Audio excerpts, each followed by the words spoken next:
You're live.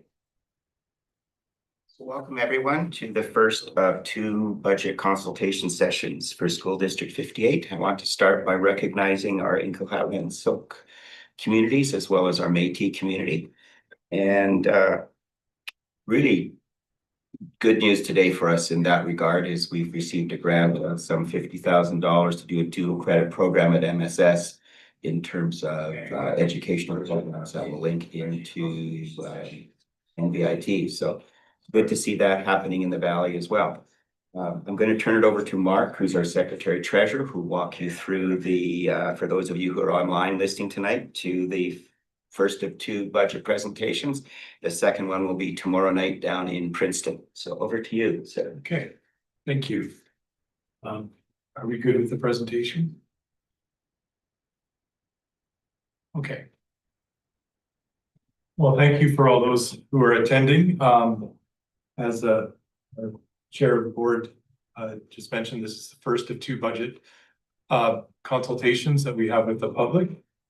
I'm going to run through a few slides, and if there's any questions, you could probably hold them to the end. It's not a very long presentation, so hopefully you can note a question and we can field the questions when we get to the end of the presentation. So here's our agenda. So I'm going to go over the budget objectives and then look at our timelines for a preliminary budget, and then give the audience a bit of a budget background, and then look at the risks of when we put the budget together, things that we have to mitigate or we can't always control, and then look at the budget development. And then the big thing is the budget assumptions that we have for this next year. And then, as I said, we can have questions, comments at the end. So when we're looking at our budget, we're really looking at trying to create a sustainable budget. And the theme over these last few years has been ongoing declining enrollment, which has made budgeting more and more challenging. But we still want to maintain using our resources to effectively and efficiently execute our strat plan. So we have a strat plan that was created in 2021. We're about to go through a refresh of that, which most of the goals that we had will remain the same with a few tweaks. But so we keep that in mind as we put our budget together. And then if the district is going to use reserves, we want to make sure we're using those reserves to cover one-time expenses. And I'll show you what I mean a little bit more when we look at mitigating our budget shortfall and making good use of these reserves. And then finally, if at all possible, we want to work towards growing our unrestricted reserve, or what we call our contingency or buffer, to the 4% level of operating expenses. So here's our preliminary budget timeline. Of course, it feels like we're always in budget mode because we're always talking to people and doing consultations to say what's working, what's not working. But ultimately, if you want to think of a starting point for this next year's budget, it really starts mid-March when we get a government funding announcement. And that's basically the bulk of the money that we have to work with. And there's slides later on how that's pulled together. So that happened mid-March.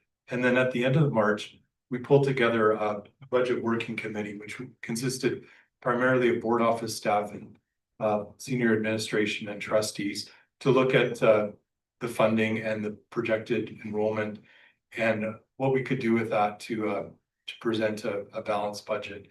And then we took those assumptions to our union partners in April, as well as our LEA rights holders, so that they could review that and ask questions of us. And then tonight, we're starting our two-day public budget presentation with the hopes of bringing first reading of the budget to the board in May, and the second and third at our final board meeting in June.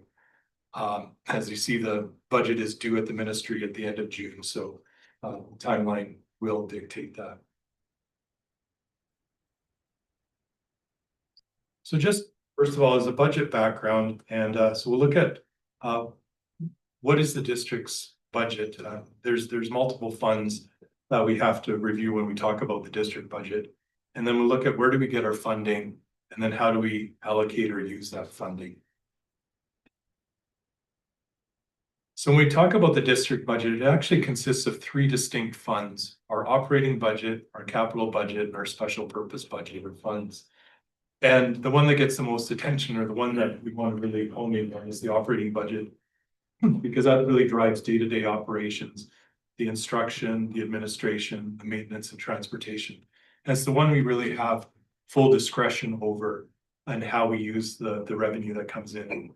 Our capital budget is important too, but it's of course limited to funding our building additions and our building maintenance. So while we have to manage that budget, there's a lot of restrictions to that. Of course, you can't use that money to pay for 2 new teachers.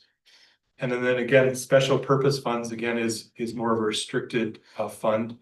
It's smaller funds that are meant to complement school operations. So things like community link, school generated funds for field trips and other one-time activities. We have early learning types of funds, Ready, Set, Learn, and Strong Start come through there. Of course, they're very restricted because they're specific to those funds and sometimes have to be spent over the course of 1 or 2 years. The funders have stipulations for that, but that's all part of the budget process and what the board approves when we bring the budget to them finally. So I wanted to give a bit of background, and I handed out a document, which is our amended budget from this current year, because that's the latest one that we're using. And the document is actually the ministry template that is prescribed for us. And so I've noted there the different schedules and statements where one can find the revenue that we're talking about, in case anybody wants some light reading before bed. But really, the operating fund and all its details are found in the Schedule 2 section of the budget. And currently, we're working with a budget of 31 million. And then special purpose is found in Schedule 3, and that's 8.9 million this year. And our capital is Schedule 4, and it's only 1.5. And that 1.5 really represents just a maintenance fund and the right, without going into too much accounting speak, it's the write down of assets to match, it's the funding to match the write down of assets. So the government might give us money to fund a new bus or something, and but we don't account that as income when they give it to us. We depreciate that bus, let's say, over 15 years, and every year we'll include the amount of write down as our quote unquote revenue. So again, it's just, I'm saying that for completeness. It doesn't have a lot of meaning in our decision making. Of course, the more interesting thing of that is what the ministry funds us with a request for small enhancement projects and busing and that, which is a different discussion. All said, our total budget this year, which is found at statement 2, is revenue of $41.45 million. So how that 44 or $41.4 million is broken out is no surprise. The majority of our funding comes from provincial government. So that's operating funds, special purpose grants, and that funding for capital projects. We also have funding from our local education agreements. For our Indigenous learners living on reserve, it's actually the federal government that funds the bands for finding educational services for their students on reserve. And they reach out to the school district if they want their students to enroll in the local school district. And so we get funding from them as opposed to the provincial government for their education.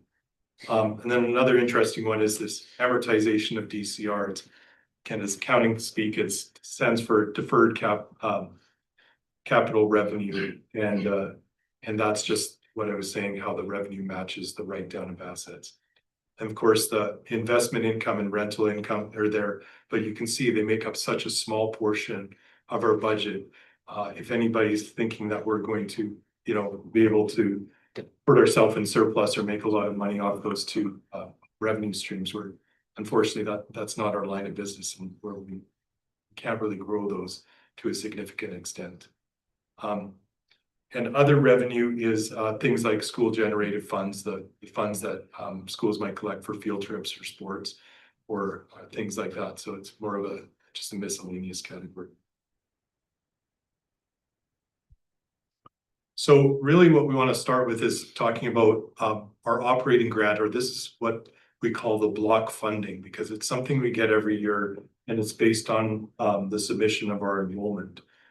So the basic allocation is made up of funding for our students. So every student, full-time equivalent student that we enroll in the district gets about $9,000. We get about $9,000 for them.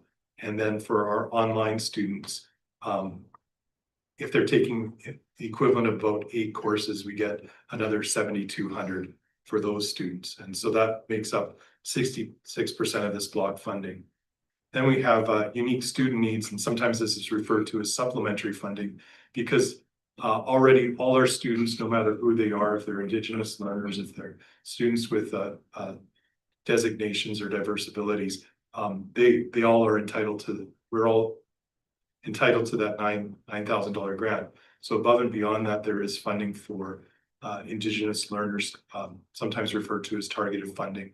And that's to enhance the learning supports of our Indigenous learning. And then we have funding for our students with designations. And I don't have a slide for that, but we have things like the autism, chronic health, blind and deaf, and we get certain funding for that, which I can show you later what those rates are.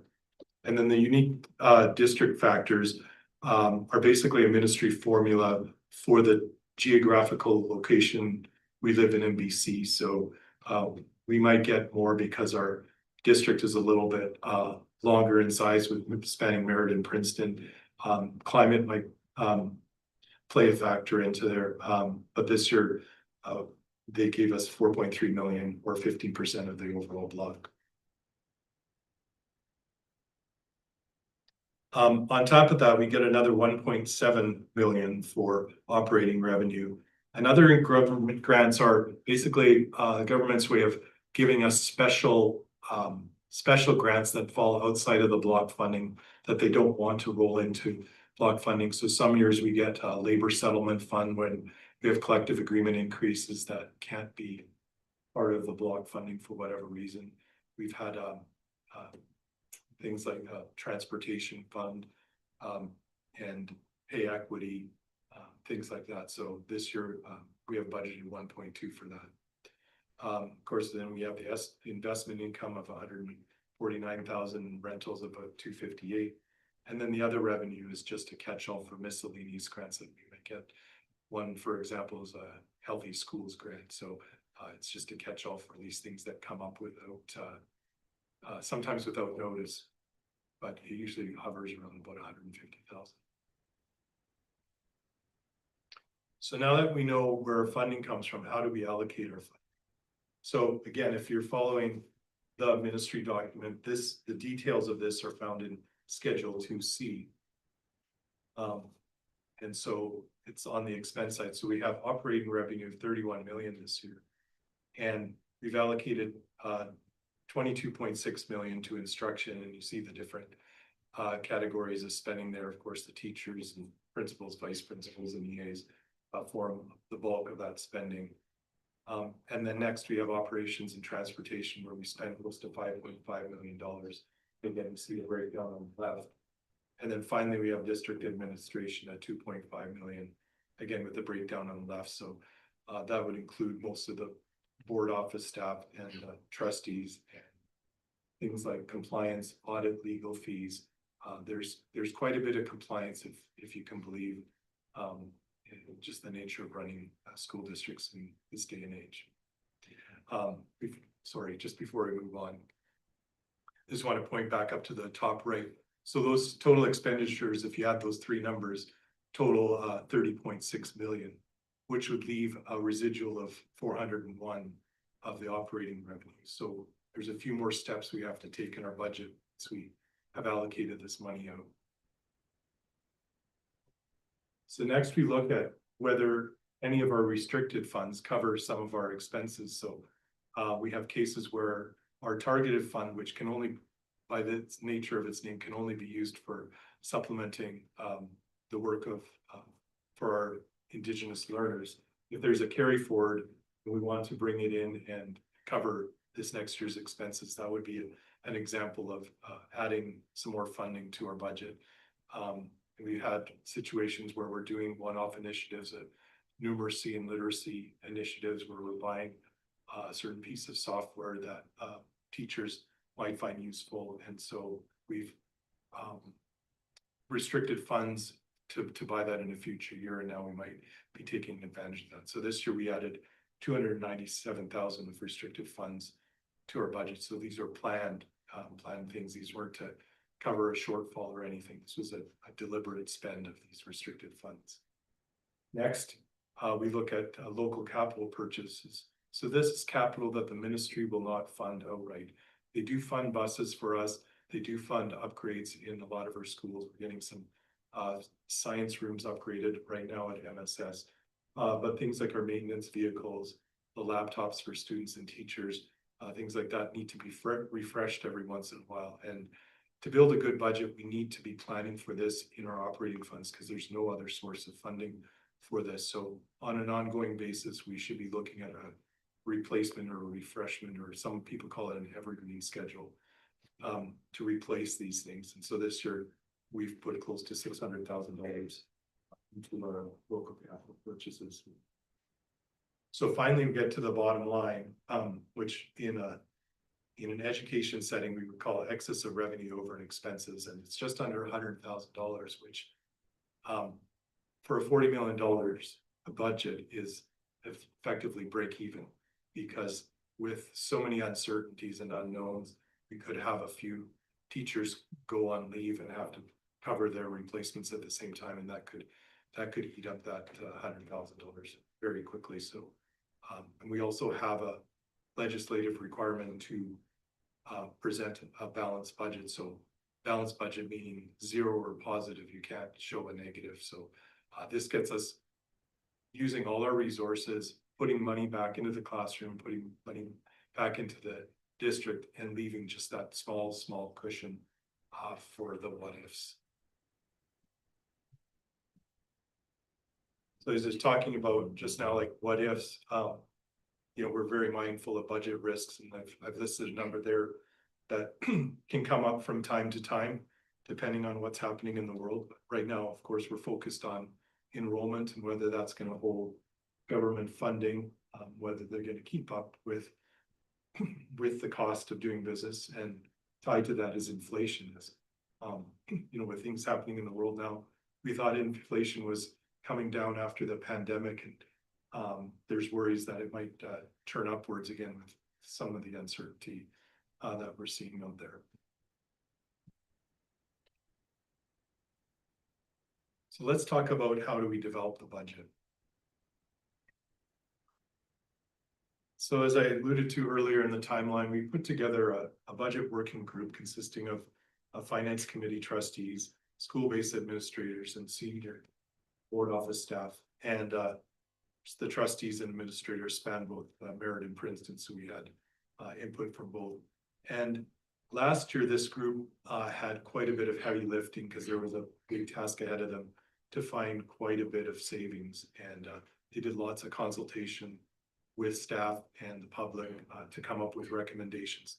This year, as I'll demonstrate, that the desk was a lot less onerous, because we're really just dealing with right sizing the decline in enrollment. We've made what we think are quite a few cuts to get to a place. I mean, our work isn't done, because if the declining enrollment continues, we'll have to look for more adjustments, but this will be explained as we get through some of these slides.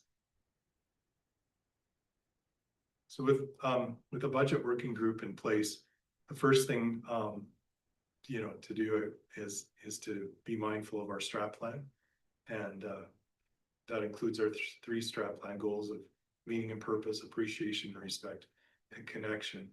And the red words there are are things that came up last year when we were doing the budget consultation, that these were very important things to hang on to when we're looking at saving things. So it was very important for this group to make sure that we maintain the teacher coaching positions and maintain our counselors above what the counselor ratio dictates. So in this district, we currently have a ratio of one counselor for every 639 students, if you can believe. Yeah. And of course, as our population declines or enrollment declines, we could effectively cut the counseling positions down to match that ratio, but we've decided to maintain our counseling positions, and currently they're 1.74 FTE above where they could be according to that ratio.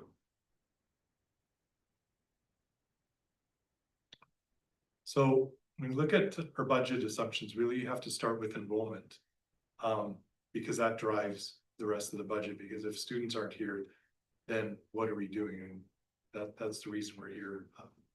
So looking at enrollment, which drives our revenue, and then looking at the cost pressures and how to match the two to get a balanced budget. So this will be familiar to people who've gone through the school closure process, where we've demonstrated that our enrollment has been declining for several years. Since 2018 and 2019, we've dropped close to 200 students.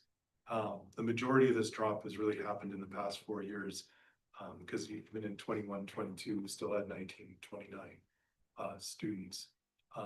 So I'm showing a prediction of 1765 K-12 standard students, or what we call brick and mortar.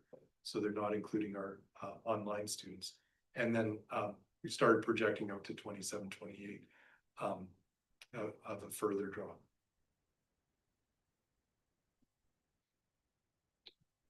So this is a line by line item of what we call that block funding, which drives our main source of our revenue.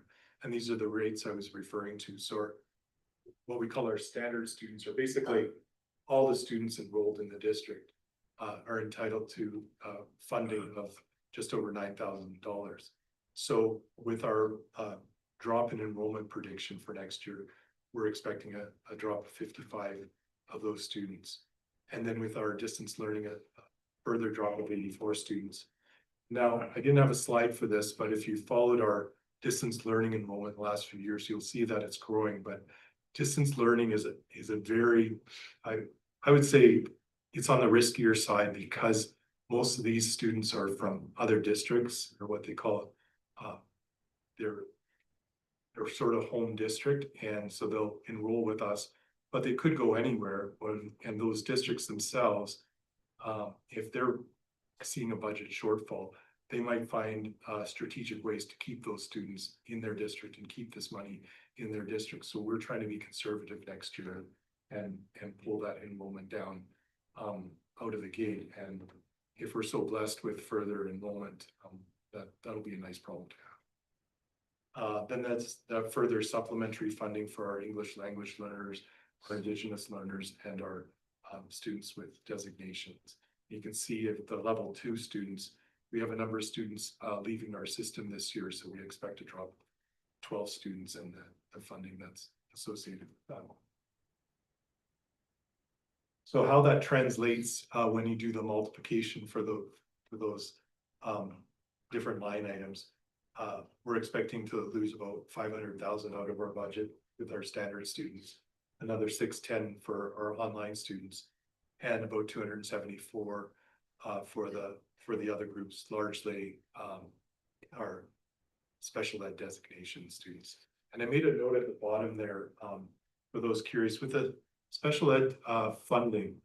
Of course, we have lots of supports for our students with EAs and SSTs and things like that. But really, when we look at the budget and what we've actually spent for those resources, that the funding doesn't cover nearly all the supports. And last year, it appears that we had close to a $1 million shortfall, which is, it's just the way it is. It's you know, we're tasked as a district to educate all our students.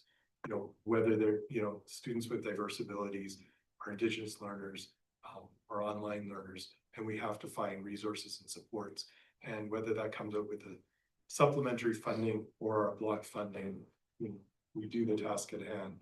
But if people are particular and want to see, okay, these buckets of money should fund these things, well, fortunately they don't. That's just the reality we live in.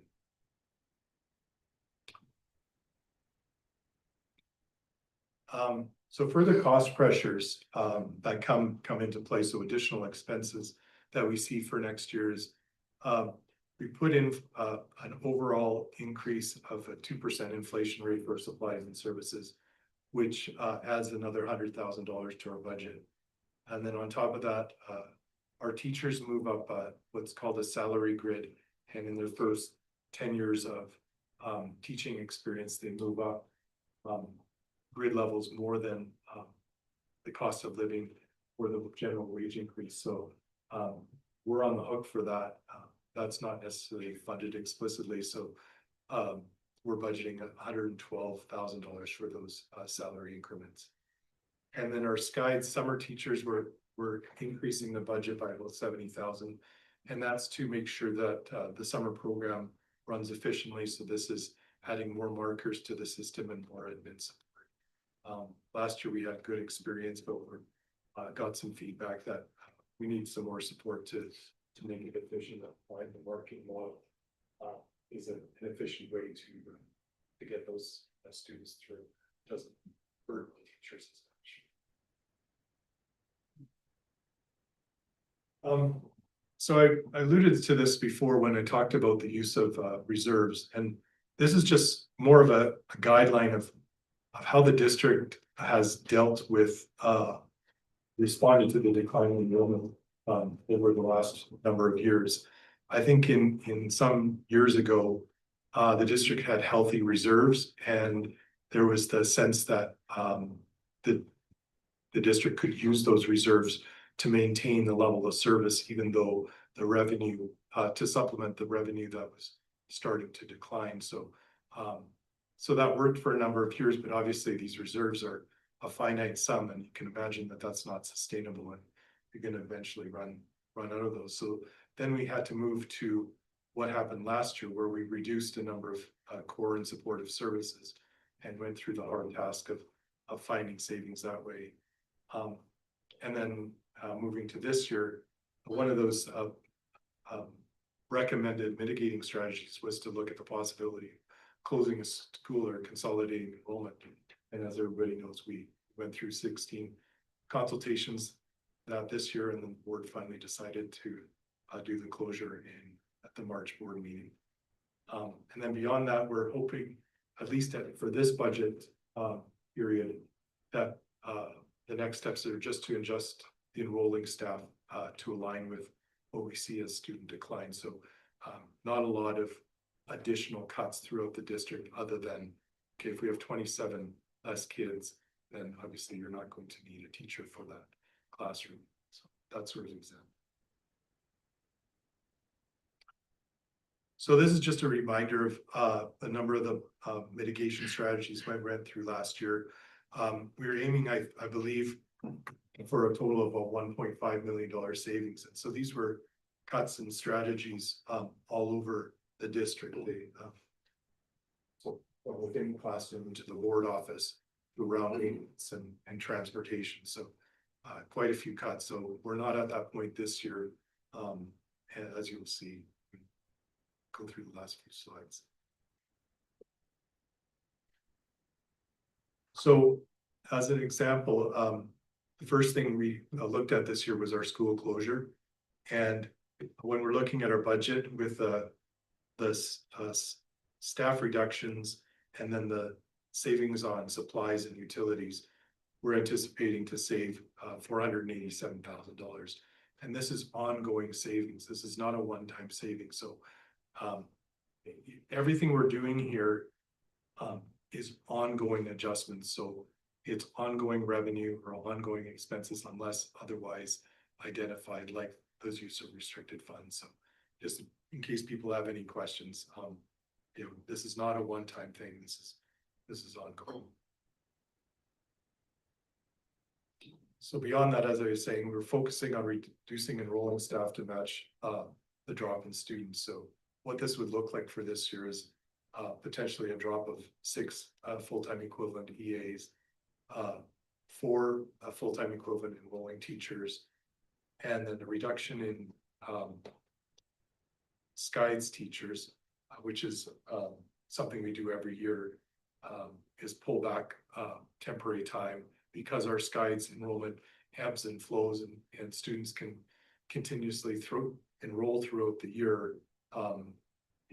We never know how to set we do know how to set the teachers, but we don't have to give them time at certain times. We can keep adding temporary time. So for now, this is a usual practice to pull back the temporary SCIDES teachers. And then another mitigating strategy that came out of last year's consultation was to look at reducing bus routes. It wasn't viable at the time, but now when we look with our declining ridership, we think it's viable to consolidate 2 bus routes that go around Nicola Lake. We're experimenting right now with it, and believe that there's plenty of room on the bus to cover both routes, and doesn't add too much time to that route, and so that saves us a bit of money. So with all those adjustments, we project that we're going to save about $1.2 million. So when we put this all together, the loss of revenue and the cost pressures, and then the savings that we get from the school closure and these other mitigating strategies, it comes out to a net difference of $27,000, which added to that 99,000 or whatever, still puts us, you know, pretty much at a break-even budget. And of course, you know, we're monitoring for risks, and we might have to make other adjustments. One thing I think I glossed over here is when we look at our enrollment, of course, we did project a 55 student decline in our bricks and mortar. One thing we're watching is you know, the work visas not being renewed, which means students who come here with their families from overseas, potentially unfortunately to leave our district. And then our kindergarten enrollment, I believe we're projecting 130 students, and we've only seen 77 registered so far. So that's another statistic we're watching and being a little concerned about.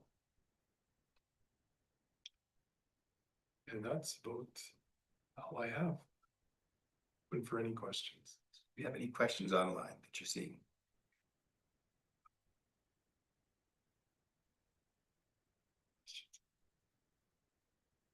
Questions from the, well, thank you for that, Mark. And I say we'll be doing this again tomorrow down in Princeton. And if you're one of those parents who has not yet registered your kindergarten kids, we really need that data.